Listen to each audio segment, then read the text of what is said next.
In this presentation, I am going to be discussing innovations in recording and playback technology through a long zoom perspective.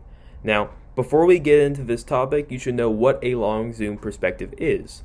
Long zoom is looking at history and the development of human culture, technology, knowledge, and other aspects almost like a large interconnecting web. Each new piece of technology and knowledge will influence many different other advances, which in turn will do the same themselves. These advances are called adjacent possibilities.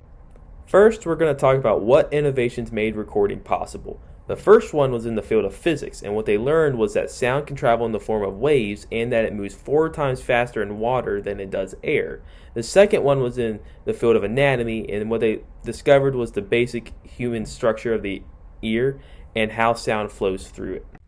The innovations I just talked about ended up influencing a man by the name of Edward Leon Scott de Martinville. Martinville saw the pictures of the anatomy of the ear in a book that he read and wondered if he could automate the recording of sound waves onto parchment paper. Martinville was particularly interested in stenography, which is another term for shorthand writing, and if this could be done better with a machine that he wanted to develop. His ideas and experimentation resulted in the phonograph, as shown in the picture to the left. It was able to record the sound waves of the human voice, but it had one major limitation. There was no actual playback button for the recording, so once you actually recorded it, you could just see the actual recording on the paper, and then there was nothing else. There's no way to actually go back and hear what the sound was previously. Now, the phonograph ended up catching an inventor's eye by the name of Alexander Graham Bell. Alexander saw the designs and ended up experimenting with it by adding his own modifications. One specific modification that he made was adding a cadaver's ear, which is a dead person's ear, to it.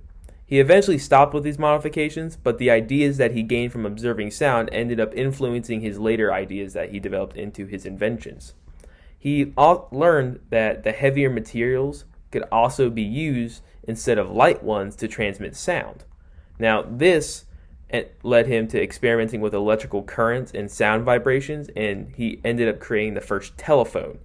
The telephone went on to revolutionize the world over time in economics, government, politics, diplomatic relations, culture, and many other aspects.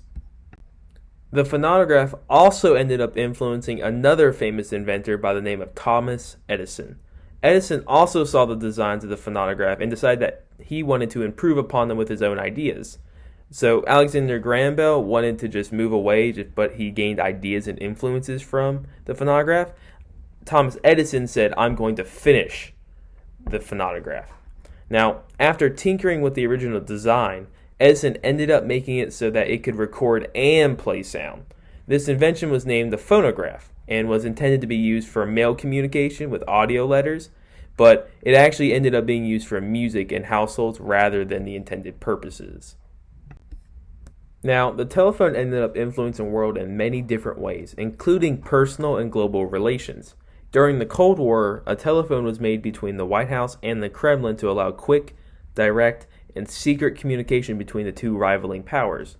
This was made specifically after the Cuban Missile Crisis, and the existence of this phone possibly avoided disasters and armed conflicts between the US and the USSR during the Cold War, as now they were able to talk more readily than previously and clear up misunderstandings that both nations had. Once the technology of the telephone had been used more frequently in society, a monopoly formed under the company called AT&T. This company ended up making a compromise with the US government, which was that they could keep their monopoly over the industry if the technology that came out of their research labs was made available for public use. This lab was called Bell Labs, and it was created in 1925. This unique arrangement led to countless advancements in the fields of sounds, electronics, and communication, which spilled over into many other different industries. So basically, the advancements that came out of these labs ended up being able to be used by any company, any person actually in the real world, which then influenced areas like media, art, music, basic communication, global politics, and many other areas that I can't even name off the top of my head. From understanding how one small development in the world can influence many others, we can understand how these developments actually occurred and even occur today.